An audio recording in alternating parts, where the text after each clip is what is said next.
Stories? Well, our next piece could fit into a new category of it could only happen in an Australian country town. Would you believe guinea pig racing is a popular pastime for the people of Grenfell? A place you'll discover after 5 hours of driving west of Sydney. Well, recently they held their biggest meeting of the year and Andrew Voss made sure our wide world of sports cameras were on hand to cover the action. This is Grenfell. To most, just your typical country town. Grenfell's claim to fame, it was the birthplace of Henry Lawson. And the little-known work of Lawson reads, "O spirited golden ground, give way to the race. Run, guinea pigs, run. You must build a field, and they will come." And you know what? Over 50 years later, they did.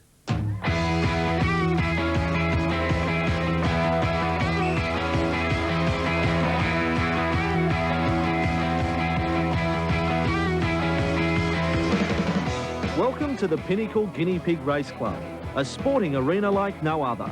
Twice each year, the members host a meeting to raise money for local charities, and it's the guinea pigs that are the star attraction. Club President Wayne Heathcote runs the show and knows he's on a winner. Well, we started back in about 1978 when 4 guinea pigs were given to my older brother Graham for his kids. But a few bigger kids got hold of them and decided they might race them. So just right here where we're standing, they built a track 5 metres long with 4 lanes, which was pretty logical because there was 4 pigs, and put them in, and they love to run. So they ran straight away. Box at the end, they love to hide, so bang, down they went. So it didn't take much training at all. And a few people came along for have some fun, have a few drinks and a laugh, and it's taken off to what it is today. What do you think the future of guinea pig racing is? Do you think it'll really catch on? Well, we said in about 1982 that we'd had enough and we didn't think people would turn up. You've only got to look around to see that they continue to turn up, and it just gets bigger every year. And the scores of guinea pig racing regulars agree with Wayne. There's been a lot of money invested in the track, and the publicity it's received, I think, shown it's the sport of the future. The racing's great. The racing's really, really good. And it's the only place in Australia where you'll see it. What do you like most about guinea pig racing? The guinea pigs racing. The beer, I'd say. The atmosphere. Had to bring my in-laws here from Canberra. That's about it. So you've got all the right motives? Yeah. Had to spend the day with the in-laws and that. What's the best thing about the racing? It's just, I don't know, to see guinea pigs running up and down is strange. It's, you don't see it every day, that's for sure. This was no ordinary meeting either. The day marked the opening of a new track. I declare the wonderful venture open. Let me now show you some of the features of guinea pig racing at Grenfell.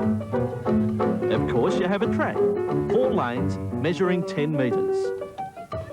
There's flat racing and hurdles. At the finish, you've got the official judge and timekeeper.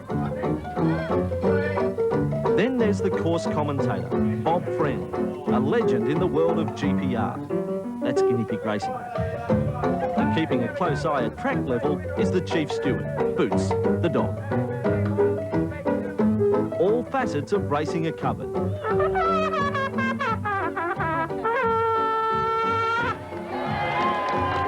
You can even get a bet on.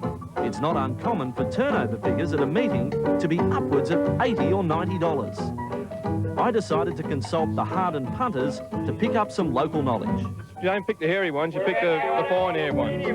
Ah, so the hairy ones are the ones you don't tip. That's right. Yep, you got to pick the less hairy ones, and they're the fastest ones on the track. Sir, you're studying the form.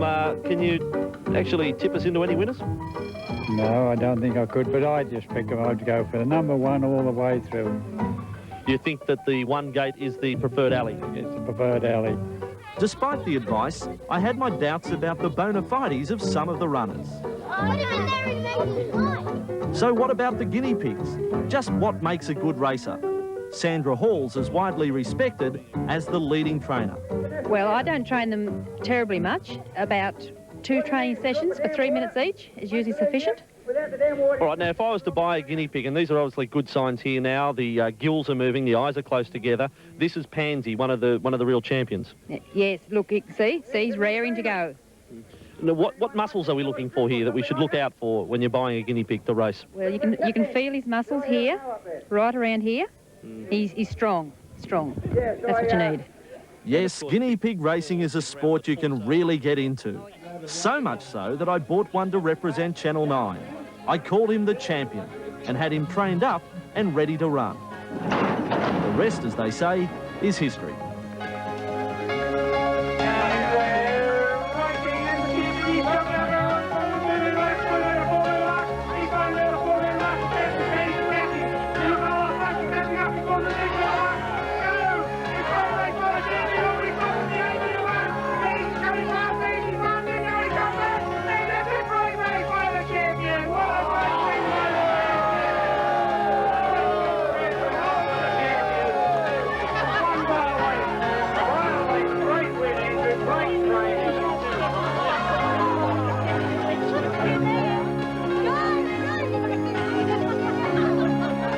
After such a stunning debut, everyone wanted a piece of the new champ.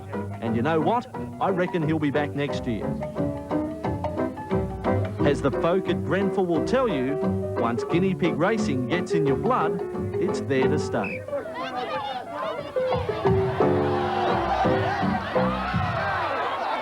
Vossi obviously got a strong guinea pig there, Max.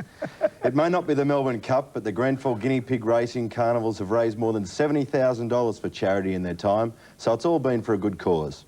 While you check the racing pedigree of your pet hamster, we'll take a break and return with more in a moment.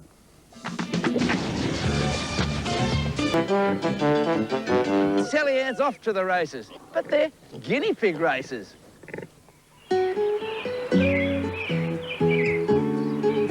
If you travel about 400 kilometres west of Sydney, you'll eventually bump into Grenfell country, the birthplace of Henry Lawson, and one other not quite so famous event. And while for most days of the year this is your average sheep and grain property, twice a year all that changes, and this becomes the place to be. Well, it's less than 24 hours till the start of the first race, and we've managed to get trackside to witness a secret last-minute training session by one of the entrants. And because I've just been nominated as official trainer for the weekend for this little guy, I figure it's probably a good time that we've both learnt something about guinea pig racing.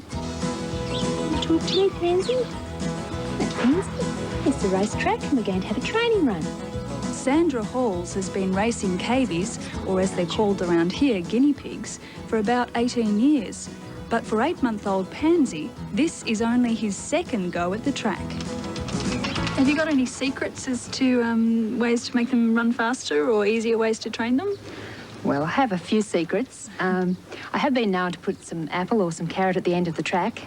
Once they've been down the track once, they know there's something to eat at the other end. So how do we do this? Pansy goes in first? Just put him in first. Just pop him in. Yeah.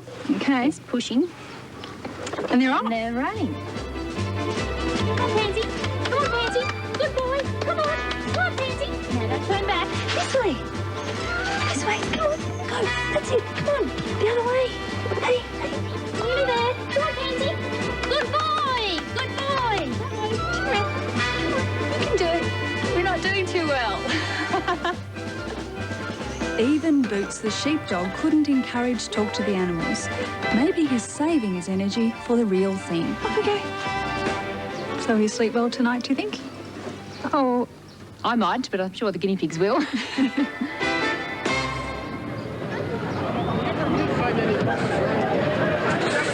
The crowds start to arrive early race day, and with hours the population explodes to around 1,000, not including guinea pigs, of course. It's certainly different, though, to the very first race 19 years ago, when after a few drinks, a couple of locals decided to race their kids' pet pigs. So how have things changed since back then?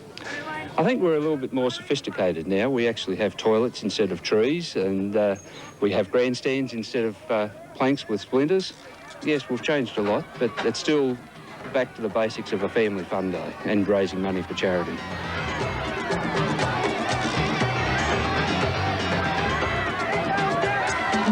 little ones and big ones, long-haired ones and short-haired ones, and ones that kind of look the same. But the thing that makes this race day different is that every entrant in the 35 races is a favourite. This is Snowy and this is Smarty Pants. This is Fern. This is the winner. This is Babe. And this is Timmy Two Feet.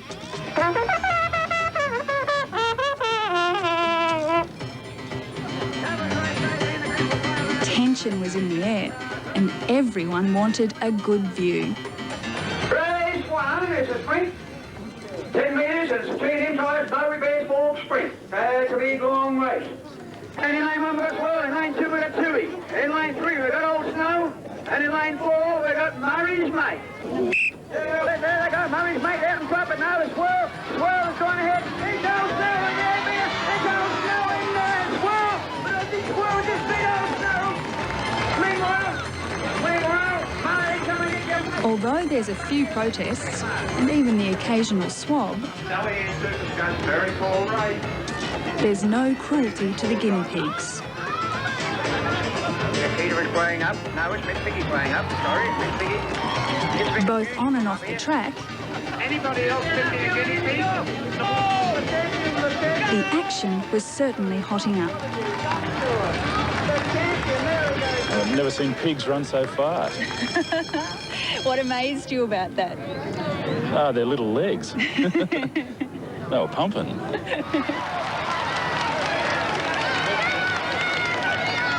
Some of them, you know, they're placid at home, but once they get over here, they want to run because it's natural for pigs to run. In lane 1, Dr. Harry. Lane 2, Sally Ann Superscar. Then it was talk to the animals' big moment.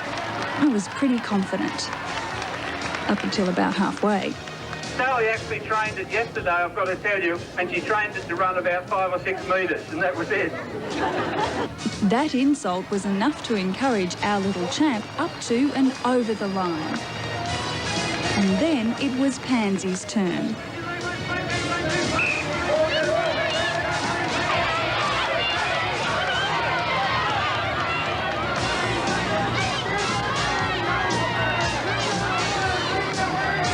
Sandra, how did Pansy go? Well, he didn't win, unfortunately, but he tried hard. So what happens to him now? Well, he'll go home and he'll rest until next year. Over the years, these races have raised almost $70,000 for local charities. And they've also raised the profile of guinea pigs, encouraging owners to be better educated about caring for their pets. So in the end, all these little darlings are winners.